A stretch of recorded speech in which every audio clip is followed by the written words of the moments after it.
ओम। प्यारे बच्चों, आज हम एक्सरसाइज 12.1 क्लास 7वीं हिंदी मीडियम मैथमेटिक्स पर्सन 5 से 10 करने जा रहे हैं। कृपया ध्यान से सीखें और कृपया करके इस चैनल को सब्सक्राइब कर दें, लाइक कर दें, शेयर कर दें, कमेंट कर दें और बेल बटन को जरूर दबा दें ताकि आगे आने वाली वीडियोज आपको प्राप्त हो सकें। क्वेश्चन नंबर 5 से करते हैं।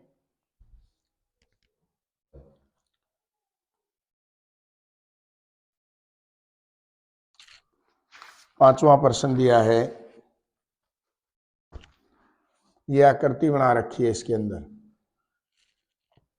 किसी एक विकर्ण की सममित रेखा लीजिए और कुछ और वर्गों को इस तरह छायांकित कीजिए कि यह आकृति इस विकर्ण के अनुदिश सममित हो जाए।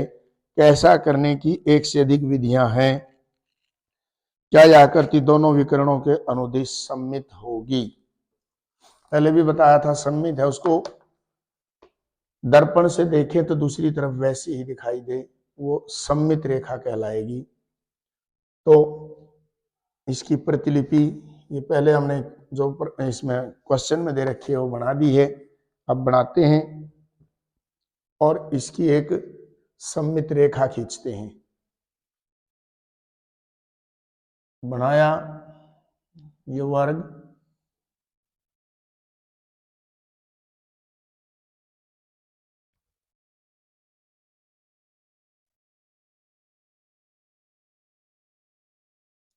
इस तरह से ही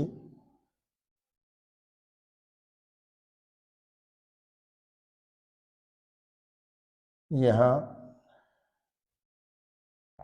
ये इसके अंदर रंग भर रखा है इसने।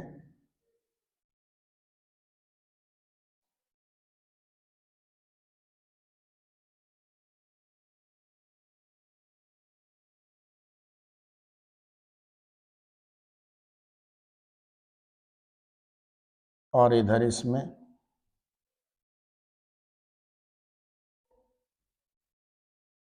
ये हो गया। अब इसकी एक सममित रेखा खींच देते हैं।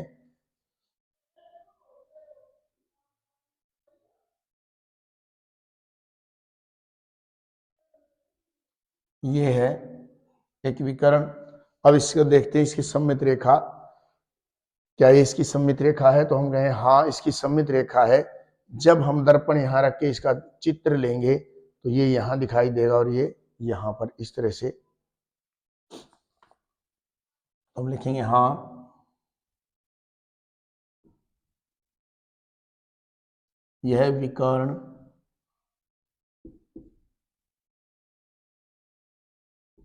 इसकी सममित रेखा है।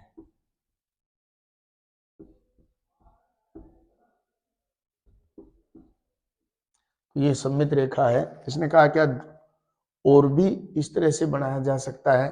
तो हम बनाते हैं दोबारा इसको और एक और सममित रेखा इसकी खींचते हैं।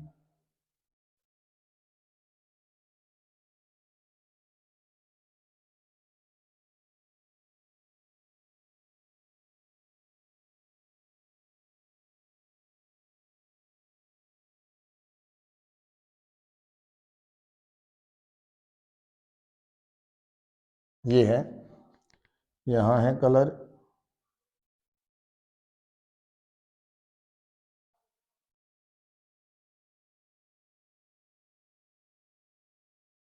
यहाँ पे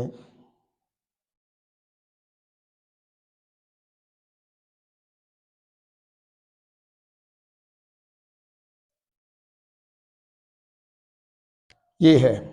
अब इसका दूसरा विकर्ण खींचते हैं हम।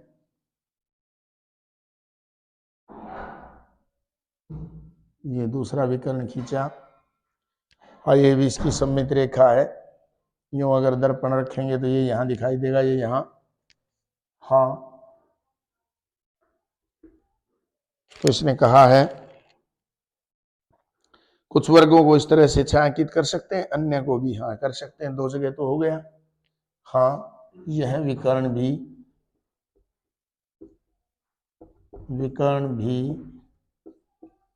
इसकी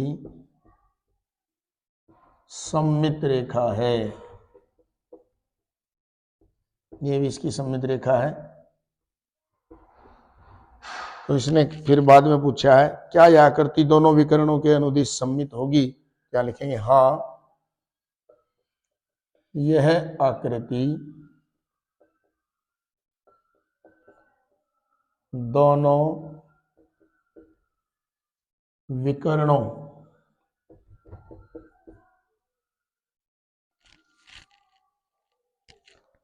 के अनुदिश सम्मित होगी।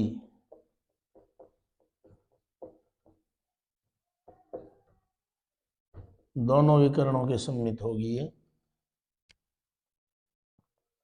अब है क्वेश्चन नंबर इसका 6। तो इन्होंने कहा इसकी और तरह से भी प्रतिलिपि बनाई जा सकती है।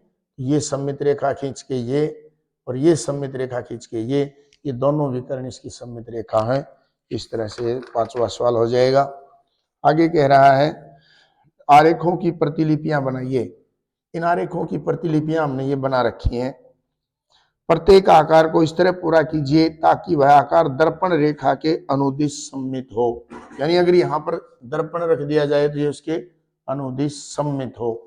इसका अगर चित्र देखेंगे तो यहाँ ये दो लाइनें दो वर्गों को कवर कर रहा है, ये खींच दिया इस तरह से, और यहां से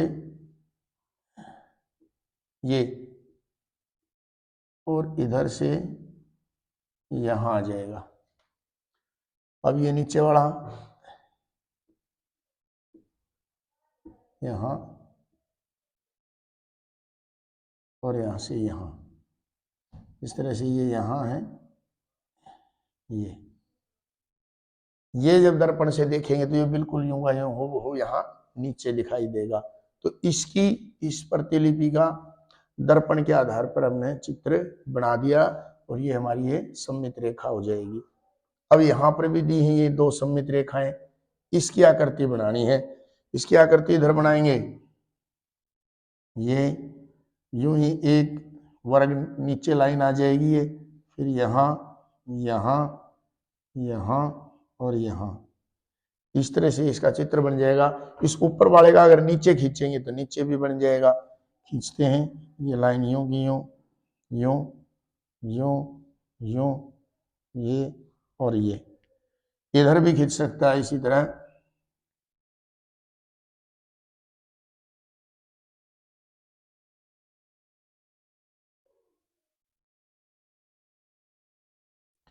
ये इस तरह से इन दोनों सम्मित रेखाओं के ऊपर वाले का चित्र ये ऐसा दिखाएगा, इसका चित्र इधर ऐसे दिखेगा। तो इस तरह से इसकी सम्मित रेखा है दोनों, इसके दोनों तरफ हमने चित्र बना दिया। यहाँ भी दो सम्मित रेखाएं हैं, इसको सम्मित बनाने के लिए ऐसा ही इधर बनाना पड़ेगा, ऐसा ही नीचे और इधर भी। तो यहाँ करते हैं,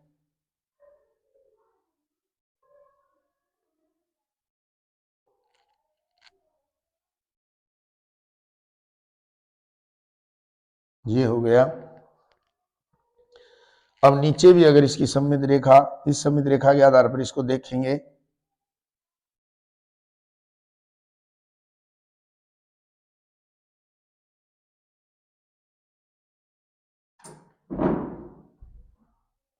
ये हो गया। अब इधर से खींचते हैं,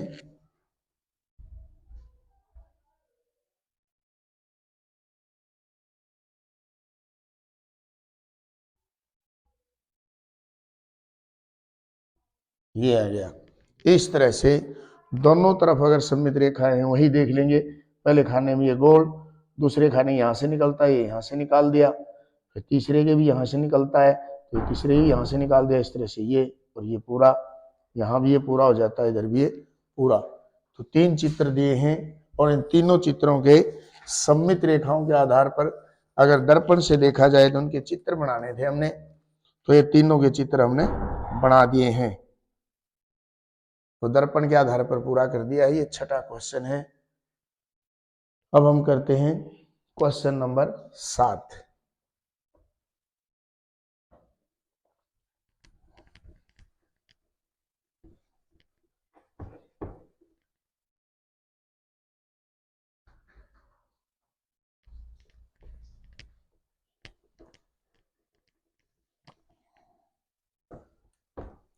क्वेश्चन नंबर 7।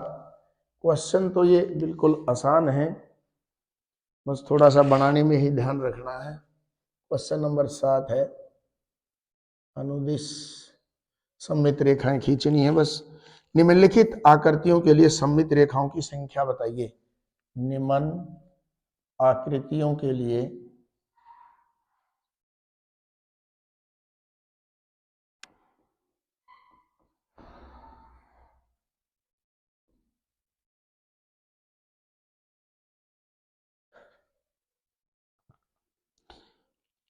सममित रेखाओं की सममित रेखाओं की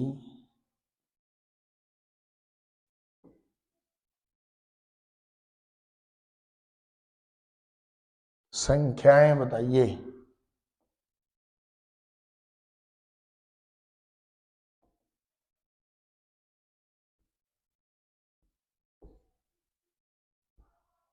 कितनी सममित रेखाएं, मैं खींच के भी दिखा दूंगा और संख्या भी बता देंगे। सबसे पहला है ए, एक समबाहु त्रिभुज।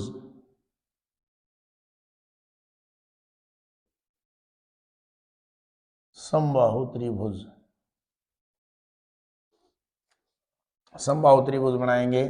सम माने बराबर, बाहु माने भुजाएं, जिसकी तीनों भुजाएं बराबर हों। तीनों भुजा बराबर होंगी तो एक तो सममित रेखा ये खींची जाएगी, ऐसा ही चित्र इधर हो जाएगा। अब एक सममित रेखा यहां से खींची जाएगी जब ये समबाहु है, और एक इधर से एक सममित रेखा खींच सकते हैं।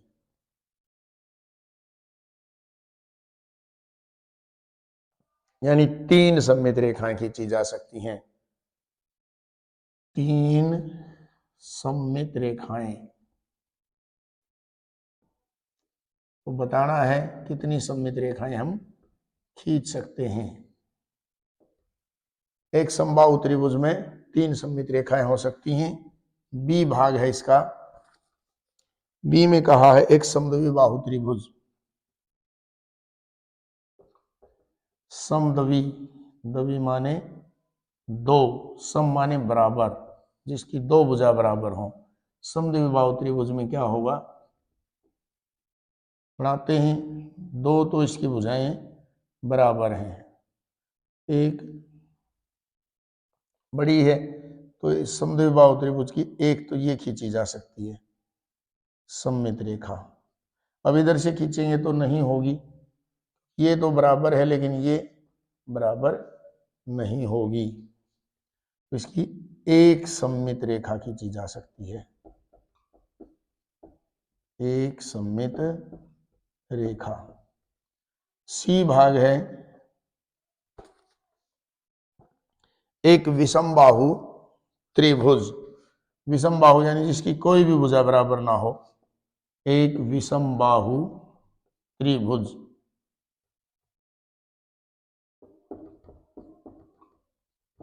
विषमबाहु त्रिभुज है जिसकी कोई भुजा बराबर ना हो, जैसे ये छोटी, ये बड़ी, ये और।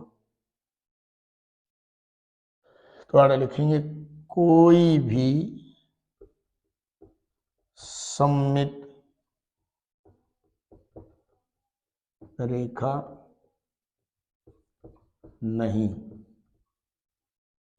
इसकी कोई भी सममित रेखा नहीं है जो विषमबाहु त्रिभुज है। अब चौथा भाग है इसका। चौथे भाग में दिया है एक वर्ग।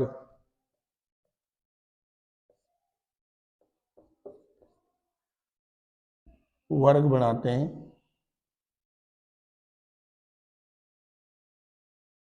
वर्ग का मतलब है जिसकी चारों भुजाएं बराबर हो और हर एक कोण 90 का हो। एक तो ये खींची जा सकती है सममित रेखा,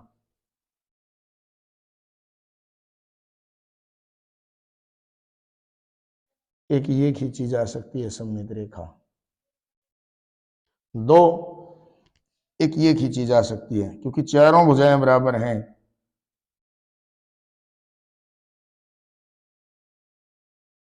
एक ये खींची जा सकती है।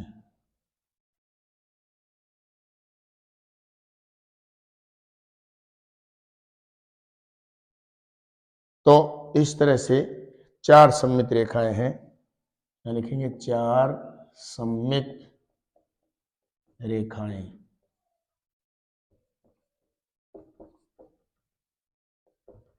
चार सममित रेखाएं खींची जा सकती हैं। ई भाग है इसका, पांचवा भाग। एक आयत, आयत में कितनी खींची जाएंगी देखेंगे। आयत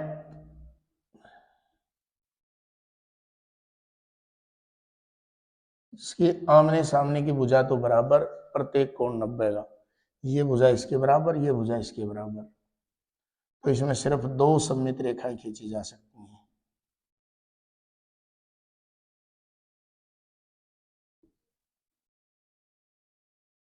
यूं आयो चित्र दर्पण से तभी बनेगा। तो लिखेंगे 2 सममित रेखाएं, इसकी केवल 2 सममित रेखाएं हो सकती हैं। अगला भाग है एफ। एक समचतुर्भुज,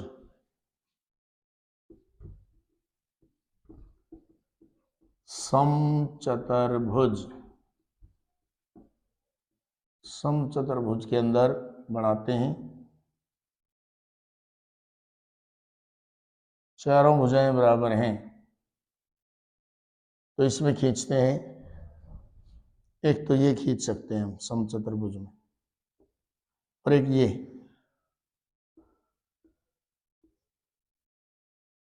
केवल ये 2 सममित रेखाएं खींची जा सकती हैं इसमें, 2 सममित रेखाएं।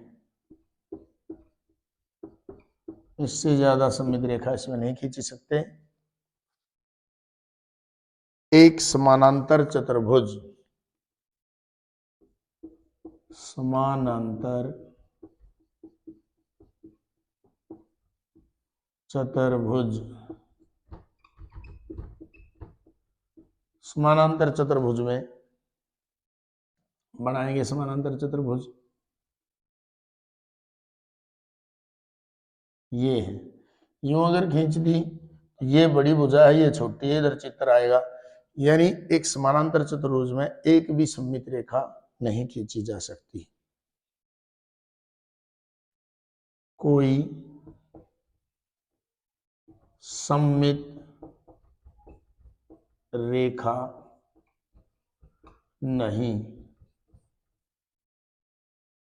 तो समानांतर चतुर्भुज में सममित रेखा नहीं खींची जा सकती। एक चतुर्भुज,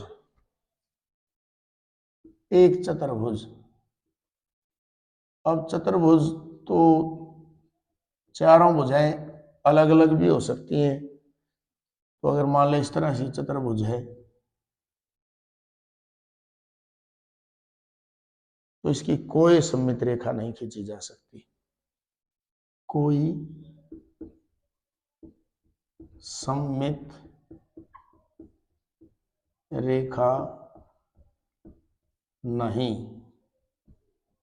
कोई भी सममित रेखा नहीं खींची जा सकती इसकी। एक समषठभुज, षठभुज, समषठभुज होनी चाहिए।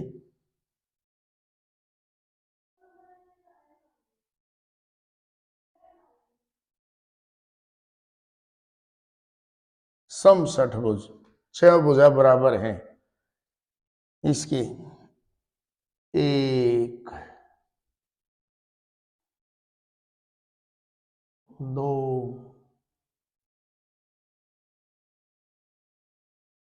3 4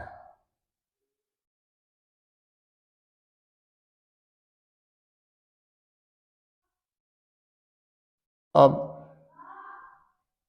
यहां से खींच सकते हैं, बिल्कुल आधा कर दें इसका। 5 यहां से खींच दें बिल्कुल आधा।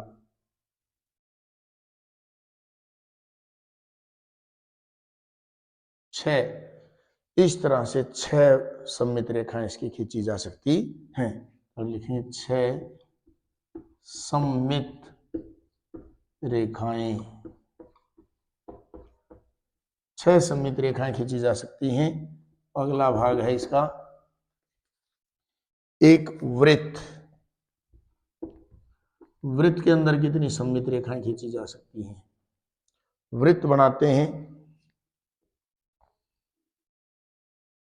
इस तरह से, इसका केंद्र है, कितनी भी खींच लो, हर एक बिंदु से ऐसे सममित रेखा खींची जा सकती है। और बिंदु कितने हैं? अपरिमित, गिनती नहीं हो सकती, हर एक छोटी सी जगह बिंदु है।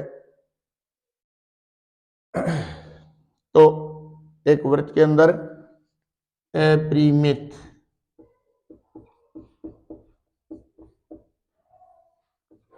सममित रेखाएं,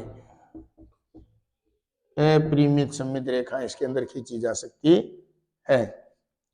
अब करते हैं क्वेश्चन नंबर 8।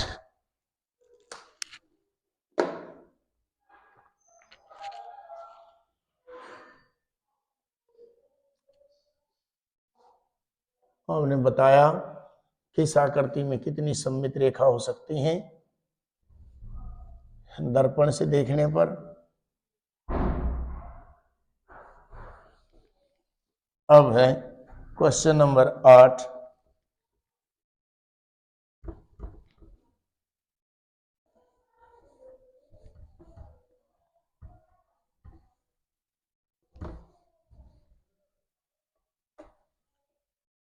आठवां क्वेश्चन करते हैं।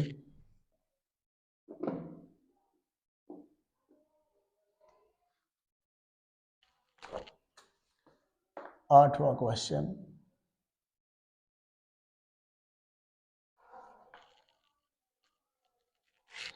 क्वेश्चन नंबर 8 में कहता है ये,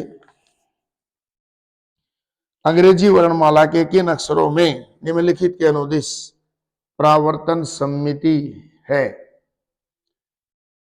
बताना है अंग्रेजी वर्णमाला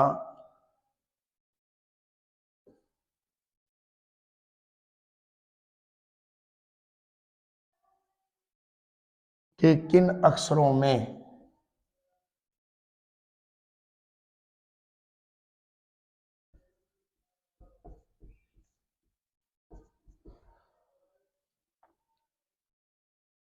अनुदिश परावर्तन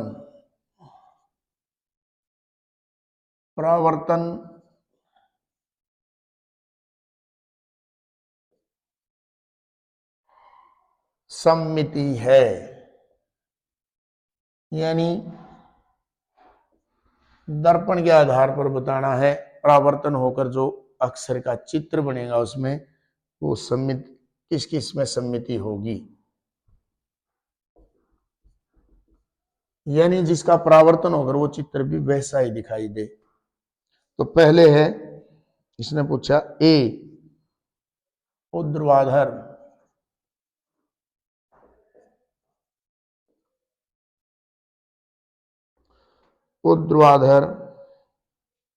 दर्पण, ऊर्ध्वाधर दर्पण रखा है तो उसका किसका चित्र वैसे का वैसे बनेगा।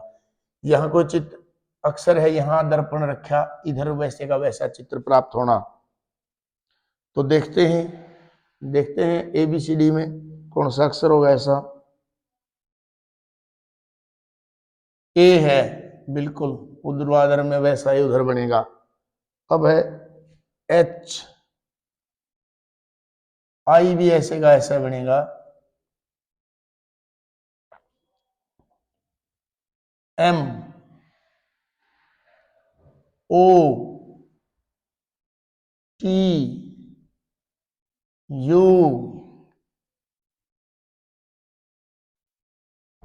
और V, W भी ऐसे का ऐसा ही बनेगा। X भी यूं आयो बनेगा और Y अगर इस तरह से बनाए तो यूं आयो बन जाएगा। तो ऊर्ध्वाधर दर्पण में यहां यूं रखेंगे तो ये चित्र यूं उधर दिखाई देंगे, यानी परावर्तन के बाद। फिर है एक अक्षितिज दर्पण।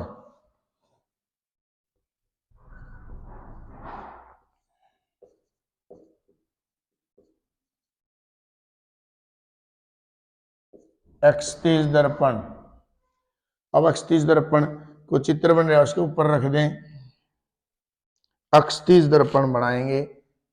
इसमें बनते हैं बी, बी के ऊपर यूं यूं उल्टा बी, ये बी ही दिखाई देगा, ये ऊपर भाग ये नीचे।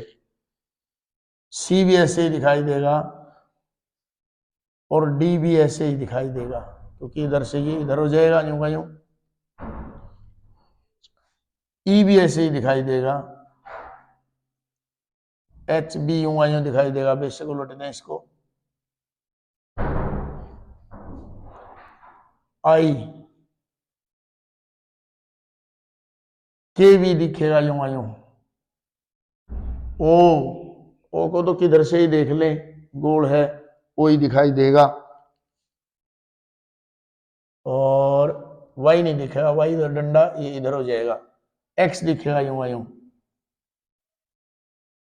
B C D E H I K O x, यही है। ऊर्ध्वाधर और अक्षितिज दोनों दर्पण रखे हों, ऊर्ध्वाधर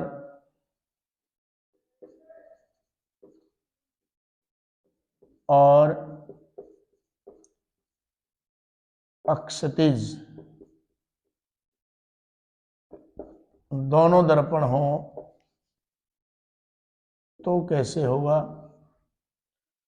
कौन सा अक्षर? इधर भी, ऊपर से देखने में भी, नीचे से भी, यानी दोनों तरफ से अगर इसका परावर्तन करें, दोनों ऊर्ध्वाधर हिसाब से भी और अक्षितिज हिसाब से भी अगर इसका हम परावर्तन करें तो कौन से अक्षर दिखाई देंगे?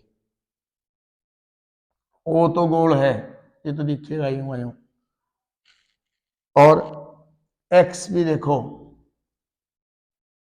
डंडे है, इधर से इधर किसी भी तरह देख लो यूं का यूं दिखाई देगा। आई उलट देंगे तो भी यूं, और इधर यूं का यूं। इसको इधर उलट देंगे, इधर उलट देंगे तो भी यूं का यूं, उधर उलट देंगे तो भी यूं का यूं होगा। यानी दोनों तरफ से परावर्तन में एक सा चित्र। और एक एच किसी भी तरह से देख लें, ऊर्ध्वाधर हिसाब से देख लें या क्षैतिज हिसाब से देख लें, दोनों तरफ से देखने पर इसका परावर्तन ये अक्षर यूं के यूं दिखाई देंगे, यानी ये इनकी सममित रेखाएं हैं इन अक्षरों की। ऊर्ध्वाधर दर्पण इन अक्षरों की सममित रेखा है, एक क्षैतिज इनकी। और ऊर्ध्वाधर और क्षैतिज दोनों दर्पणों में अगर देखेंगे तो ये चित्र यूं के यूं वैसे ही दिखाई देंगे, यानी यूं का यूं सममित परावर्तन हो जाएगा। ये वैसे सममित रेखा नहीं खींचेंगे, इसमें से यूं यूं खींच सकते हैं, यूं खींचे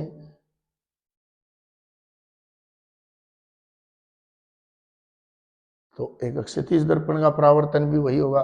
और इनमें यूं खींच लो चाहे और यूं भी खींच लो चाहे, अक्षैतिज और ऊर्ध्वाधर दोनों तरह का जो परावर्तन होगा इनके अंदर, इनका सममित परावर्तन इनका हो सकता है। अब है क्वेश्चन नंबर 9।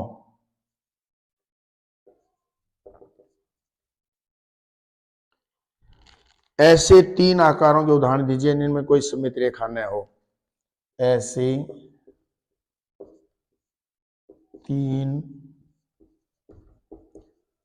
आकारों के उदाहरण दीजिए जिनकी कोई सममित रेखा ना हो।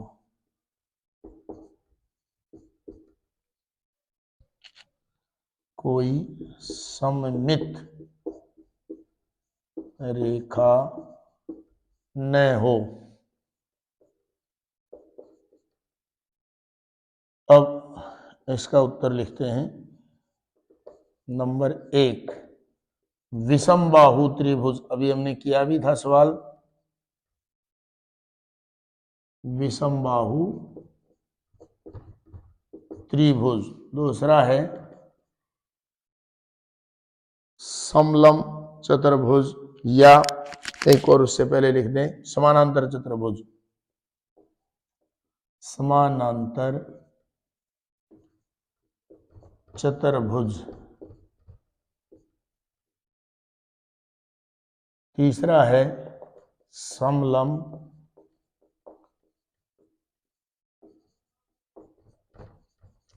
चतुर्भुज। समलम लिख दो, या ऐसी चतुर्भुज जिसकी चारों भुजाएं बराबर ना हो, वो भी हो सकता है। तो इस तरह से 3 आकार हैं जिनके अंदर एक भी सममित रेखा नहीं है। Question number 10। क्वेश्चन नंबर 10 करते हैं। आप निम्नलिखित आकृतियों की सममित रेखा, आप निम्न आकृतियों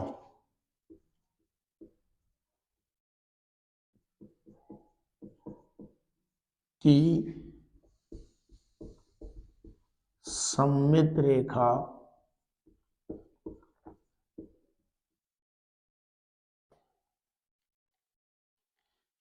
के लिए अन्य नाम क्या दे सकते हैं?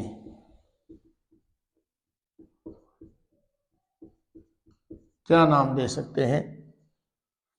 पहला है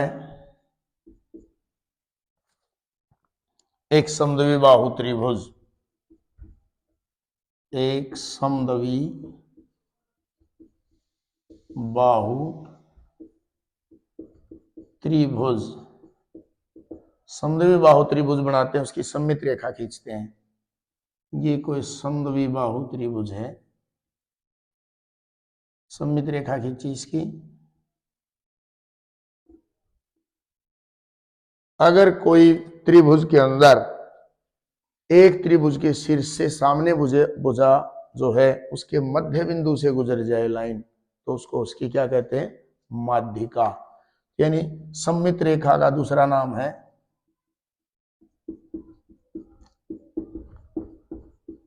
सममित रेखा का दूसरा नाम क्या कहेंगे? यहां पर माध्यिका है। तो माध्यिका होगी ये। दूसरा भाग है यहां पे एक वृत्त। वृत्त में तो अपरिमित रेखाएं खींची जा सकती हैं, सममित रेखाएं। तो वृत्त बनाएंगे। मान लो ये कोई वृत्त बन गया, ये है। अब इसकी सममित रेखा खींचो कोई भी, यानी ये इसके केंद्र से गुजरे, तो ये क्या हो गया? अगर दोनों लाइनों को इधर मिला दें दोनों तरफ वृत्त के, तो इसको कहते हैं व्यास। तो यहां सममित रेखा का दूसरा नाम होगा व्यास। सममित रेखा